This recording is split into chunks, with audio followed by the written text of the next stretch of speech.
ridiculous. Well, here's the thing. Maybe.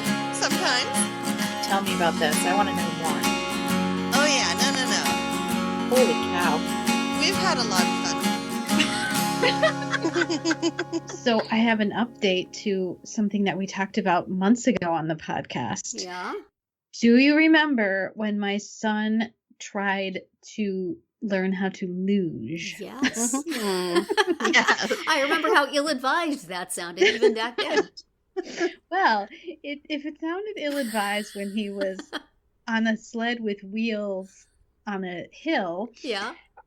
a gentle slope here in the rather flat state where we live, now he's going to go and do it on an ice track at the Olympic Training Center. Oh my gosh. Really? Wow. How exciting for him and terrifying for you. That's crazy. Yeah, exactly. Yeah, he had done this sort of a screening thing in the summer, and it was to, introduce kids to the sport and kind of find out if it's something that they might want to do or that they had any aptitude for. Mm-hmm. And apparently he had enough aptitude that they want him to come. There's a next step, which is to go to an actual ice track and try it there. Wow. And see That's how he cool. does. So we're Wow. going to do that. How are you feeling about it, Mom? It's wild, but he's so proud of himself Yeah, I'll for bet. making it to this step. So we're gonna follow it through and see what happens. Now, is this something that theoretically one day leads to the Olympics, or it's just very theoretically. I mean, it's not like the kind of sport that you can just play anywhere. high I think school there's- luging or anything like that? Yeah, although I will say that our high school has a nice fishing team. No. But- Are you Go serious? team. yeah, no, for real, they do. How did they score that? Is it like whoever gets the most fish, It's or like the most fish or the biggest Fishing derby? fish or the most different kinds of fish. I don't know. That's unreal. Yeah, but I- for luge, there's only 2 places in the country that you can do it, so it's not like a frequently competed event. But we'll find out more in a few weeks. Yeah, and That's how nice awesome. that it comes up right at this time of year when there's really not much going on. Mhm. Nothing at all. Yeah, exactly. We feel like you need just that extra dollop of stress to make it from here to Christmas. So Right. we're gonna send your Well, kid while he's- sliding while down a he's- hill. While he's hurtling down the track, I'll just be holed up in a hotel room working. So Yes, probably best that you not watch. yeah. I know whenever those are on the Olympics, it's like I have to look I know, away. you It kinda just have to seems look like such a away. bad idea. Yeah. But now, Well, is this like are Here. there two people in a luge? How is the luge work? Or is it a single person? I know there's so many different permutations of these things. yeah, I know they're single. There possibly might be a double one. I'm not even sure. That's something else we'll have to look into. And he has to like push it and then jump in it? Is that right? No, that's bobsled. I Okay. believe they start. Oh, yeah, they start lying down, don't They they? start laying down on it. So they So, just yeah. put you on something lying down and they shove you down the hill. And then they push you downhill. That's pretty much how they did it at the. Actually, probably one of the few sports in which I could excel. If I don't have to do anything but just allow gravity to hurl me to my death, I would You do have fine. to steer with your feet. Yeah. Oh, Very, okay. Very. I would probably be too busy closing my eyes and screaming And to do that freaking. well. So another sport, not for me. Not. We're for going to you. need pictures, Catherine. You're going to have to Absolutely. take pictures of this. This is so exciting. It is very exciting, yes. All jokes aside, good for him. And Yeah. wow, that's a big He's deal. excited. Yeah. So, with that news, we'll say welcome to Parenting Roundabout, a weekly podcast about the things that parents are talking about, obsessing about, and complaining about right now. I'm Catherine Haleko, luge mom, and with me today are Nicole Eridix, Hello. lizard mom, Lizard Mom. And Terri Morrow. I guess I'm bowling mom. That's right, bowling mom. So today on the podcast, we're going to discuss holiday wishes on our speed round. We're going to shout out some stuff we like on the Roundabout Roundup. We'll hear an interview with Robert Rummel-Hudson, and we'll do some shameless self-promotion. But first, we are going to talk about holiday traditions because 'tis the season. Yes, and I feel like I'm behind this year because we got our tree up a couple days ago. So, but I saw so many people who had trees up at Thanksgiving, so I feel very behind. Well, that's just wrong. I feel Still ahead of me. Getting the tree up. Way ahead of me. Weeks ahead of me. Okay. Good. Because, I mean, and some people even have like a tradition around putting up the tree, whether it's, like a family activity after Thanksgiving dinner. I don't know. I don't have one, but there's so many other traditions that one can have, and I'm starting to get anxious thinking about having to do all that. Exactly. To keep up the tradition. So yeah, I'm kind of curious. Do you guys have any Christmas traditions, holiday traditions, Hanukkah traditions at this time of year, or things that you did when their kids were little, or anything that you carried over from your own childhood? Let's talk traditions and find out what's happening in your house at this time of year.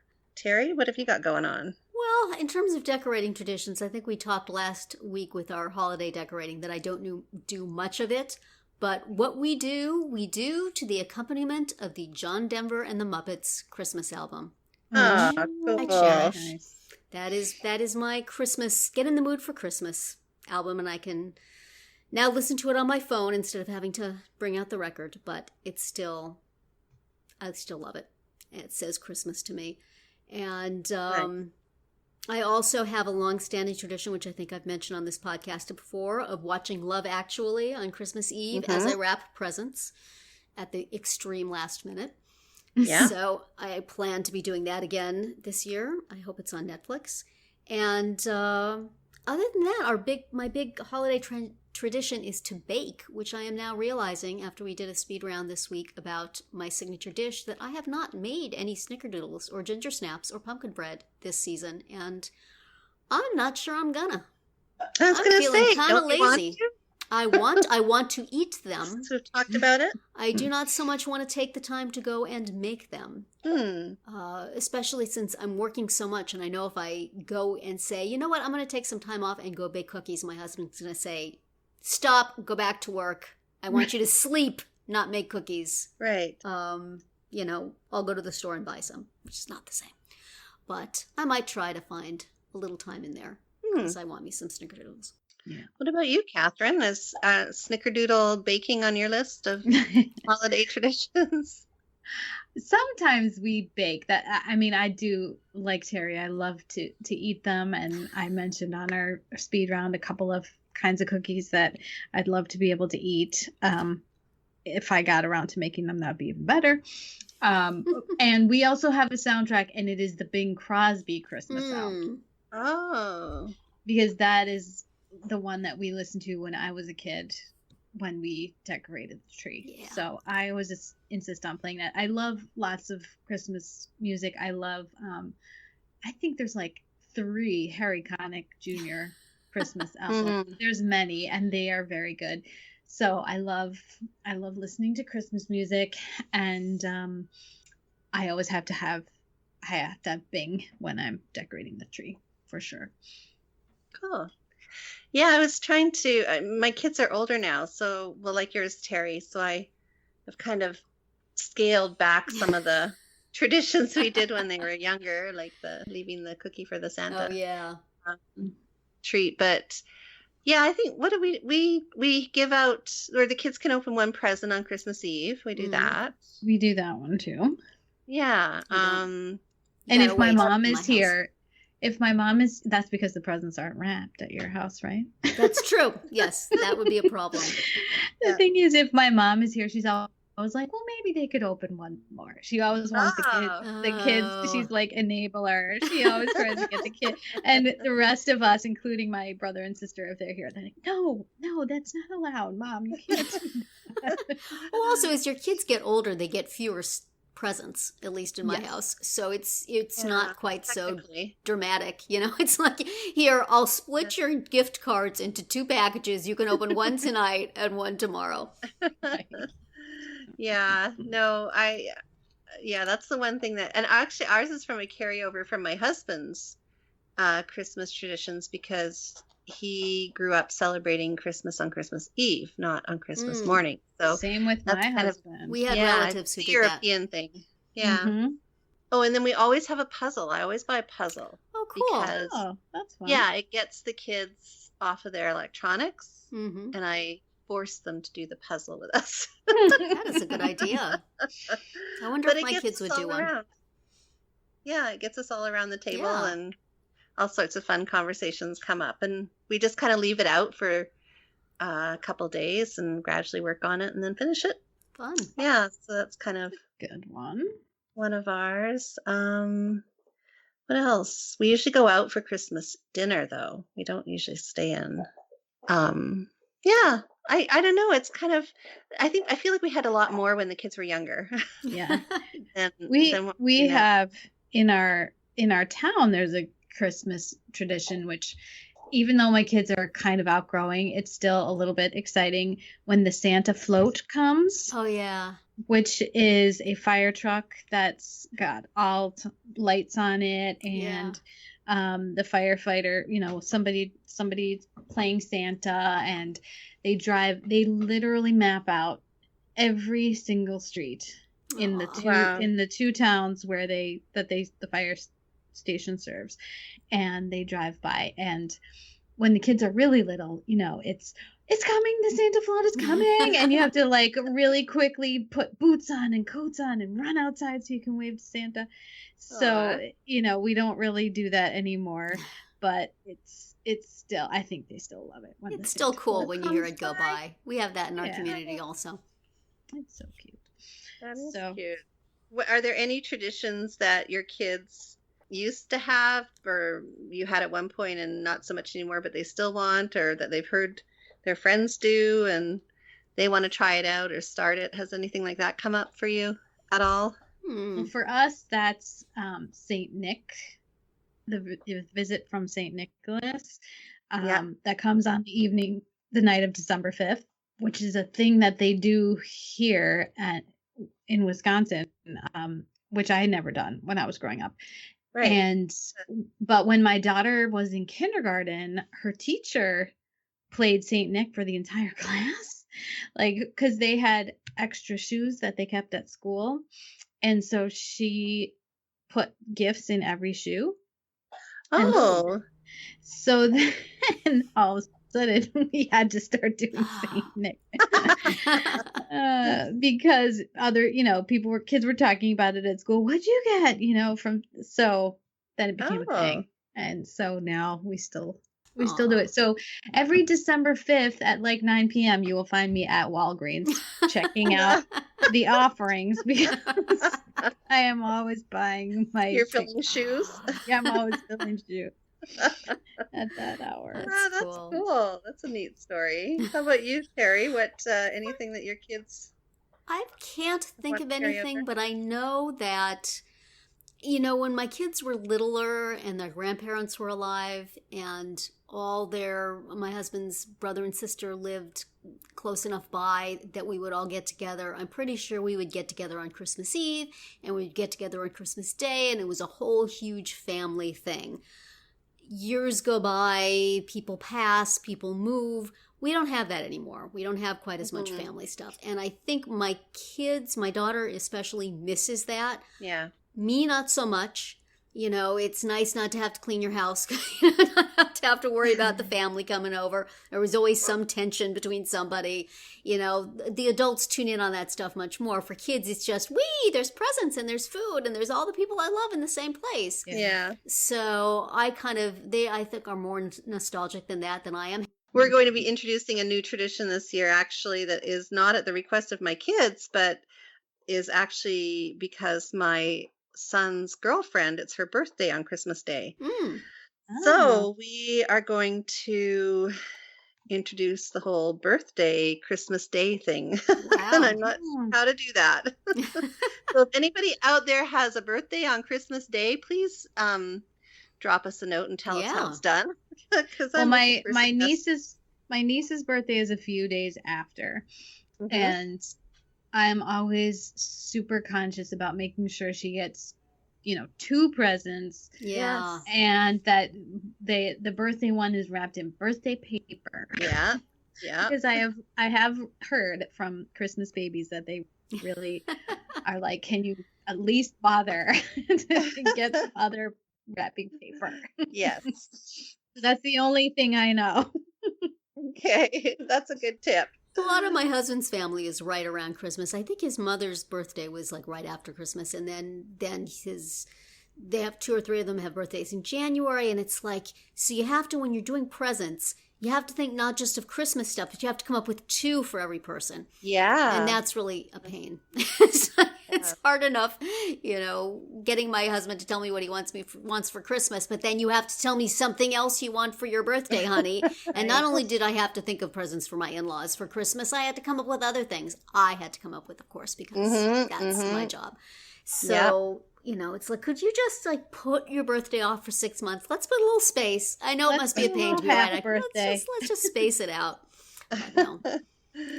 Yeah, I've got that kind of nailed down. Oh, and on top of the fact that it's her birthday on Christmas Day, this year she turns 21. Oh, wow. So it's also a 21st birthday. So yeah, I'm looking for ideas, people. Well, now wait, this is properly your son's job though, isn't it? It is. He'll do his own thing, but they're going to be here spending the day with us. Oh. So I feel like we need to, recognize.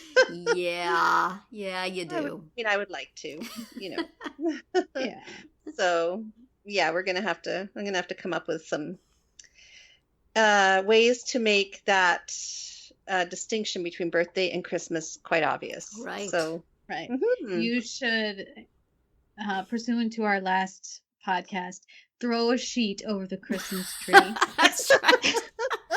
Get like a birthday tablecloth, and put that over the Christmas tree. And suddenly, Right. Now it's a birthday. birthday tree. Now it's a birthday tree. Whoever And has if a birthday tree on their birthday. and if she's 21, you can just, this is the Can I point at which we decorate it start with wine drinking. Yeah. So See, you're all set. yeah, we're all We're set. so helpful. Thanks. So are you guys excited about it, holiday season? I mean, we've Not got these there yet. traditions to live up to, presents to buy. I'm trying. I feel like I'm getting there. We're gonna go to my parents this year, which we haven't done in a very long time, and so that does kind of take some of the pressure off Mhm. our household in terms of hosting and decorating and all that stuff. Yeah. So if I can Nice. get a few more gifts for the difficult people, then I'll I be have happy. not even started doing that yet. I am just so far behind. I've just been so busy with other things. I'm not feeling it. And I need to get on that, I guess. Mm. When I bought my Yeah. computer, I got a gift card, which I can then Time give as a ticking. gift, but I haven't gotten stuff for other people. And, my loved ones are not real helpful. My son is going to pick out some keys that he wants for Christmas, but he may pick those out in February at the rate he's going. My husband never needs anything.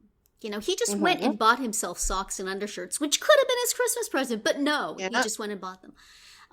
So I'm not getting into it because I don't really know I bought stuff for me because Right. I want things. If other people don't, maybe I should get my husband things that he can then give to me. Oh, There you don't- go. You don't want that Hamilton That's a good t-shirt, idea. honey? I'll take it off your hands. You don't want That's that okay. Hamilton t-shirt. But funny. I will say that here's a question. Here's a holiday tradition question.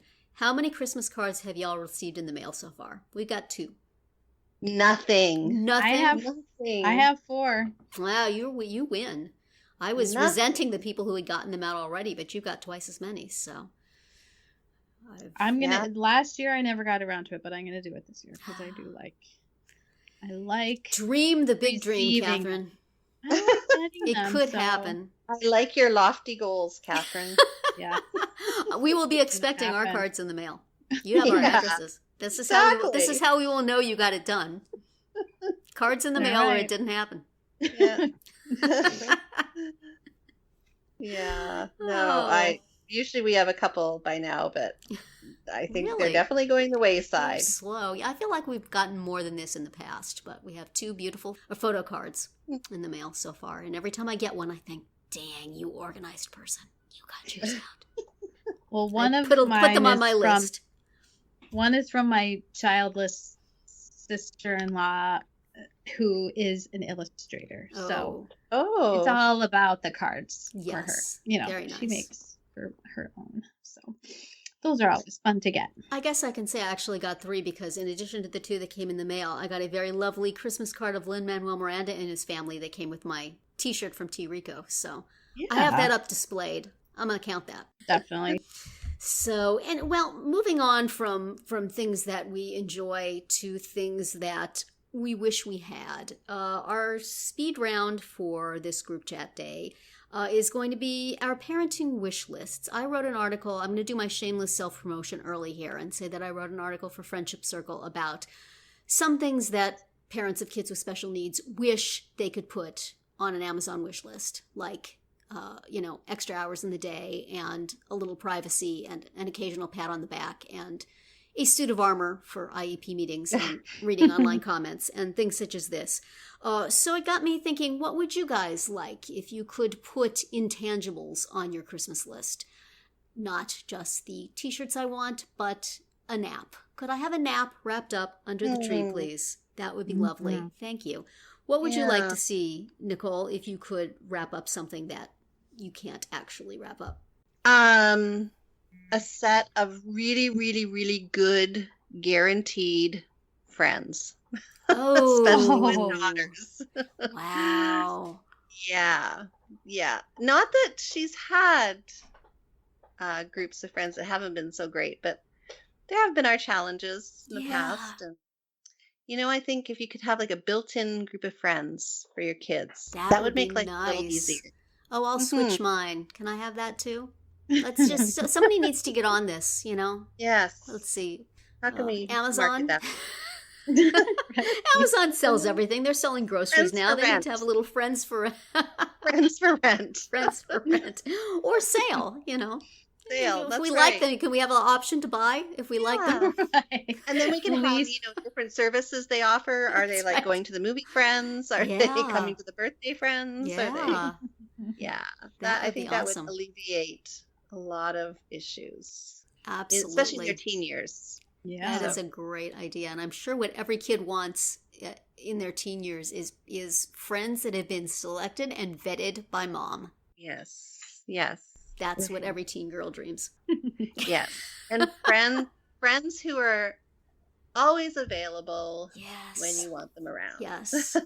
So, Never pairing off behind your back and yeah, doing things without you. no gossiping. This is quickly taking a turn. I'm having flashbacks. Catherine, what would you want under the tree? Well, in addition to pretty much everything that is on your friendship circle list, Yes. except for the coffee, because I don't drink That's coffee. true. All of those things, and then I would like the ability to know the outcome of a decision I'm making. Yes. of that all of the Yes. decisions, not just one. Before it's That would be final. Right. To know, okay, if this, then that, Yeah. for everything that you're doing, so that you know that you're making the right choice. Oh, Mhm. definitely. That's great. Put that on my list too. Yeah, add that would be one. awesome.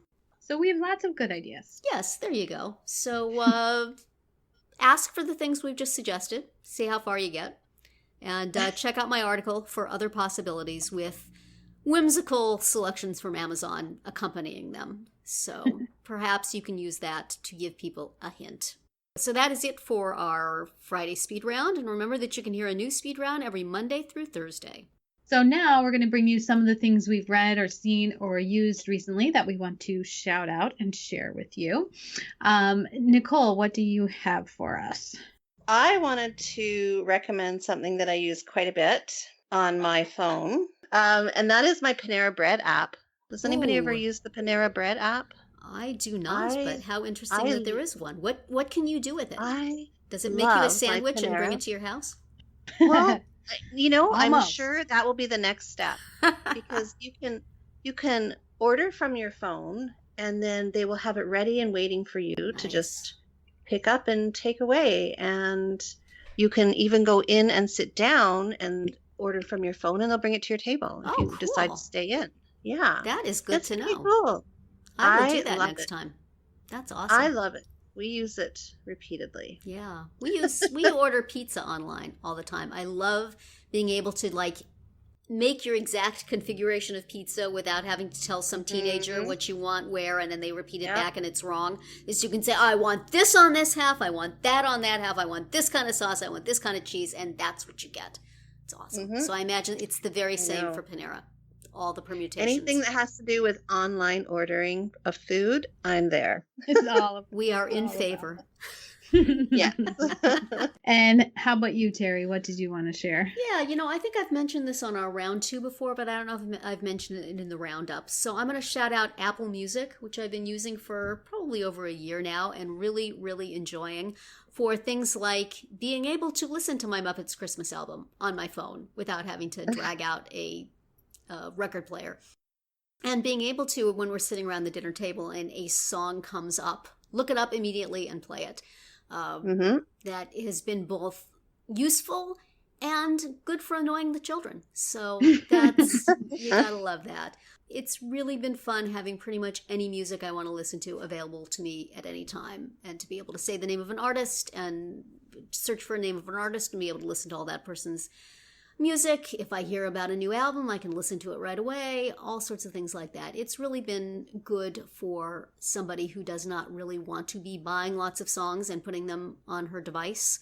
I do not miss having the physical thing. I just like access to everything all the time, exactly what I want to listen to at any given time. So if you've been looking at Apple Music and wondering if it would be for you, it's been for me. Maybe it'll be for you too. Good. And along those lines, I wanted to mention something similar, which is the fact that you can now download things from Netflix. Yeah. Which is just awesome because for me, I think I see it as helpful to parents in a lot of ways, because you can, if you're going on a car trip with your kid or a plane trip or whatever, you could download things that they want to listen to and not have to worry about having Wi-Fi. I used it for that purpose when I went on one of my endlessly long bus trips with my daughter. Yeah, how was that, Catherine? I watched 6 episodes of The Crown on the bus. Wow. So that was great. You could use it to, if you're going to the gym and you wanted to take your shows or a movie with you, and you didn't, you can't depend on the gym Wi-Fi, you could download. So it's really helpful. And I found that it's pretty quick to get your stuff onto your device, and it doesn't take up a huge ton of space. Oh, that's great. Because those were the 2 concerns that I had about it. And they were not, very nice. Wasn't a problem. So recommended. I should mention that you also can do that with Apple Music. You can download things and then have them on your device. But if you stop paying the $9.99 a month, they disappear. As I'm sure is the same with Netflix. Yeah, probably. Okay, so those are our roundups for this week. And Terri, I think you have an interview. I do. As we do once a month, we talk with Robert Rummel-Hudson about what's going on with parenting kids with special needs. Let's hear what he had to talk about this month. So, Rob, what's on your mind today to talk about here? I've been thinking a lot lately about protest. And, and you turn on the news, and obviously there's a lot of it, and there's, and it doesn't feel like it's going to go away anytime soon. And I feel the same kind of fatigue, sort of protest fatigue. I think a lot of people do. And not just like current events or politics or whatever, but also from an advocacy standpoint. And I realize that those are connected for a lot of people, or for most of them. But It's very easy to feel like, oh my God, I'm protesting. I'm being very public and very, and being very public and very out front and not necessarily polite about it. And that's been such a part of disability advocacy, I think, for everybody that I've known. Even if they're not comfortable with it, at some point there's this, you reach this point where you feel like, well, I have to say something. You're on Facebook and somebody throws the R word out. Yeah. And if it's a stranger, it's real easy to be like, "Rah, what are you doing?" But if, what about when it's a friend or a family member, and that protest has to be couched in terms of, well, I'm really upset about this, but I'm also going to see you at Thanksgiving in 4 weeks, and Yeah. you remember what happened last year. We're not going to do that again. So, so I've been thinking a little bit about the value of protest and what that protest accomplishes and what we want it to accomplish. And it's hard, because I think it's hard sometimes to see what protest can accomplish, because protesting is a very straightforward, very easy thing to do. Not easy, but it is very straightforward. It's very black and white. And when the things that you accomplish, when you go into an IEP meeting and you are very, you're standing up for your kid, and you're standing up for your right to have a place at the table, and for your kid to have a right to the place at the table. When you get that place, a lot of times I think it can be like a little bit like the dog catching the car. You're like, oh crap, here I am. What do I do now? Yeah. And I think whether it's the outward protest or the sort of quiet protest, there's a little bit of that too. I think for me, and this has been something that I've noticed more in the past few months, maybe the past year or so than before. The big question for me was, how much does she actually appreciate and encourage that kind of protest? And I think when she was younger and she was a little bit more concerned about fitting in and less concerned about how her disability sort of affects that journey for her. Yeah. I think there was a certain amount of, okay, I get it. You can stop. Yeah. Everyone's looking at us. What are you doing? Yeah.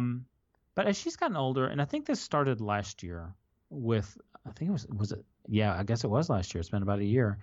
When we got sort of involved in a protest involving a comedian. Gary Owen. Gary Owen.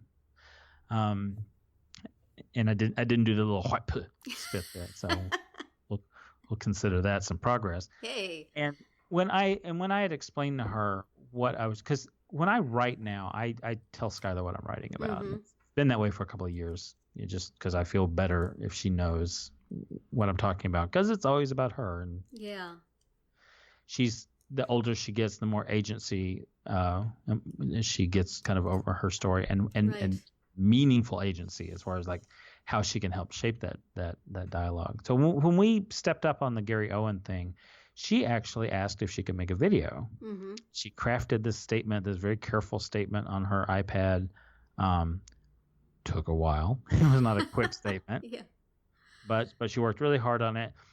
And we made a video where she made this statement on her iPad.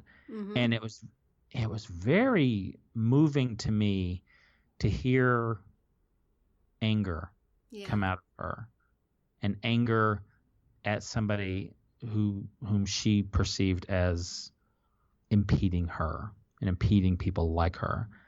And I thought, this is fantastic. And it's, she's taking something, a negative experience and maybe a negative emotion, and she's channeling it in a way that it is absolutely appropriate.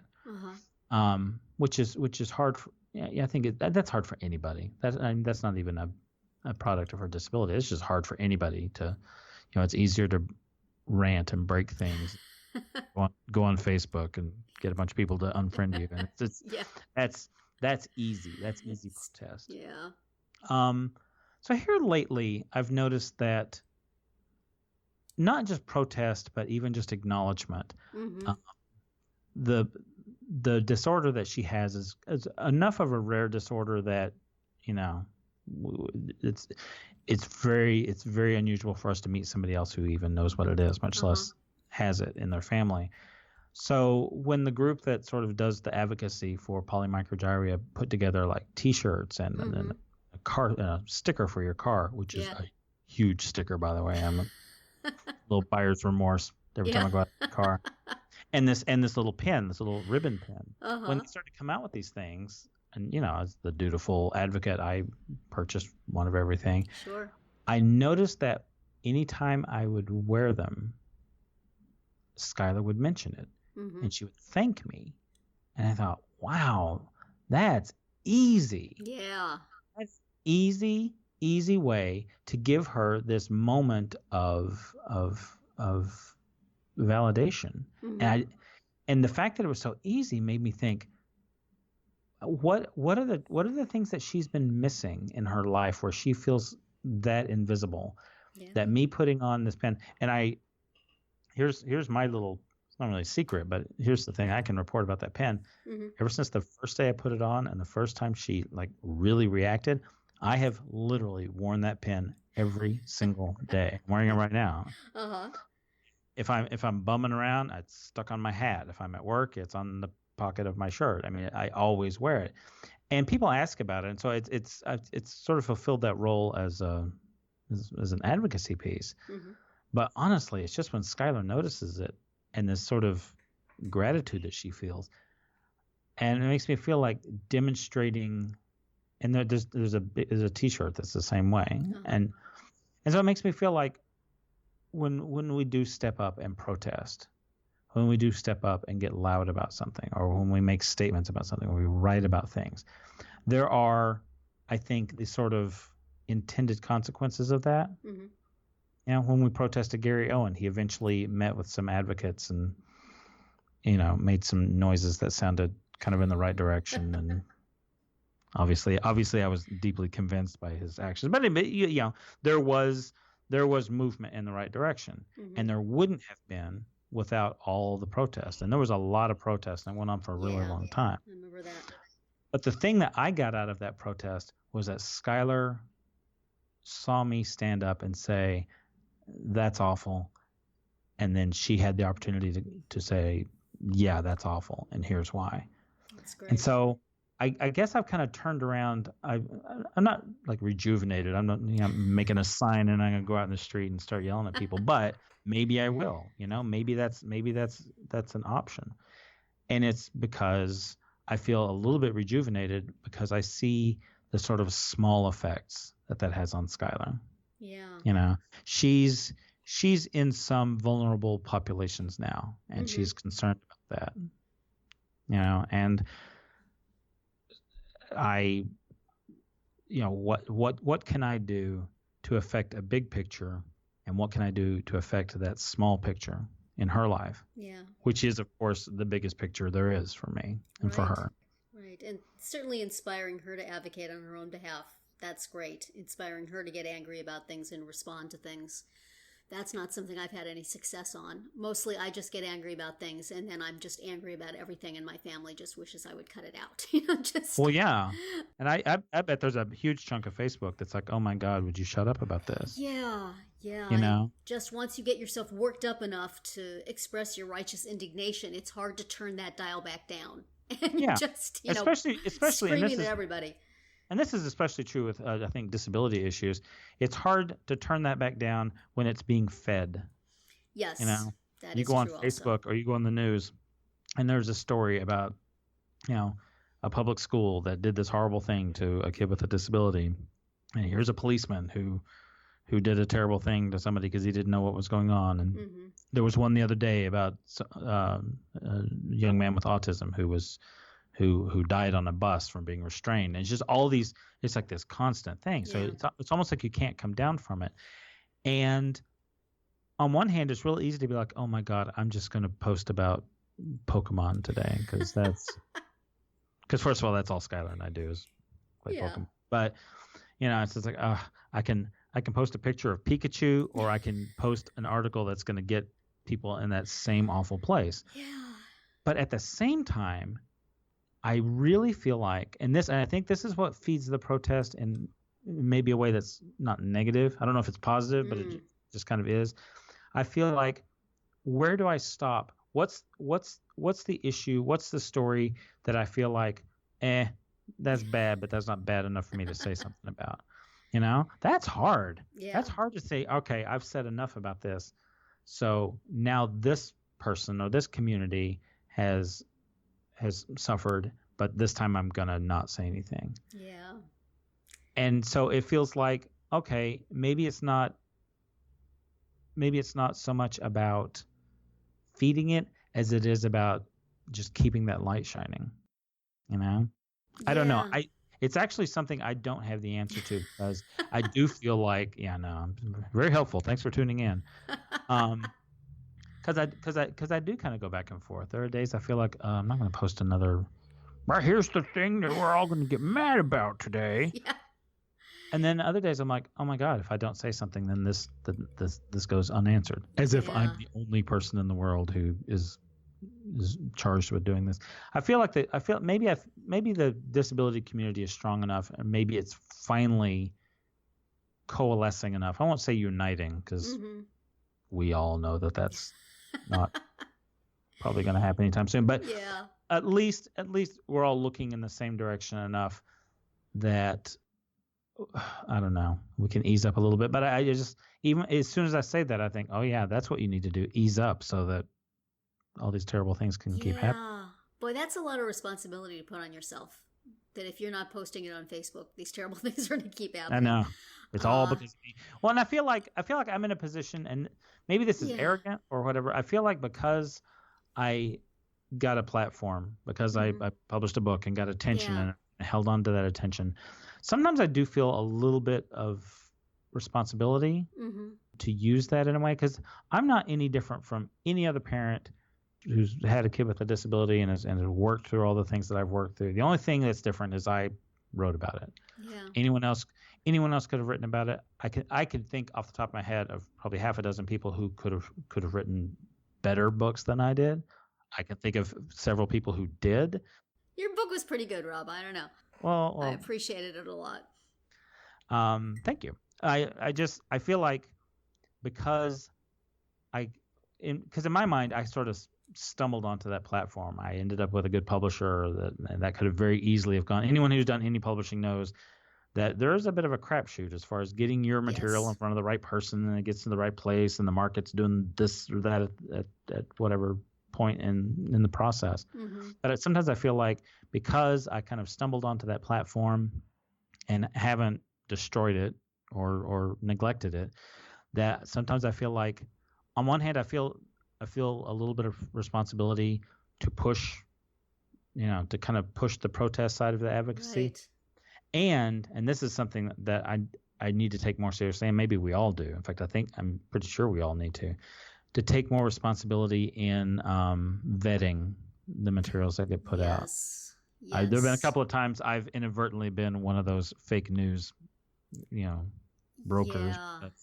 I put something out and then it's like, oh, wait, you know what? That was actually either that wasn't entirely true, or, oh, I didn't look at the date. That was 2004. Yeah. It's so easy to get furious about things. And a lot of times I see people getting mad, and I think, I can think of ways where that story is not so terrible. I would want to know a lot more about it before I got mad. Yeah. But it's so easy. The protest on social media is a whole thing. It's so easy to get so many people so angry about something so quickly without really very much behind it. And you get into this situation where you and everybody is protesting about the same thing, and it's inconceivable that it doesn't then stop. Because we've all agreed. Look, because nothing changed. 4,000 Twitter followers all agree with me on this. And yet that is the vetting is a very good piece of it that I think we all could do a better job on. And I think what we're seeing in current events is that, in the past we've been like, oh, people are posting about what they had for breakfast on social media, or those were the days. Pictures of Pikachu or whatever, and these aren't things that really matter. And now what we've seen, we're starting to get even more evidence, is that that sort of avalanche of sharing makes a difference and can make real changes in voting patterns and in policy making, and it's a little scary. Like part of me is like, Yeah. well, good, we're making a difference. But then I think, that's good when it's, that hammer hurts just as much hitting the guilty as it does the innocent. And I feel more sort of responsibility than ever to get that right. And yet when you're in the moment, you're just, this makes me mad. I'm going to share it with everybody. Easy to do and then that. 2 days later, whoever it was that was involved is like, that wasn't true, and I just lost my job. And that's a thing that happens, and you just kind of fall into it. Yes. And I think that's Yikes. an example I guess I want to leave for Schuyler as well. How to do things in the right way. I'm working on it. I'm a work in progress. Well, this is a really interesting topic, and I would like to talk more with you about it at a time of year when I have more energy. But in the meantime, we'll leave it at that for now and think on that some more, as all the listeners will too, I hope. And thanks again for talking to us, and we look forward to talking to you again next month in 2017. Oh my God. It's coming. I know. I feel it sneaking up on me. Yep. Thank you.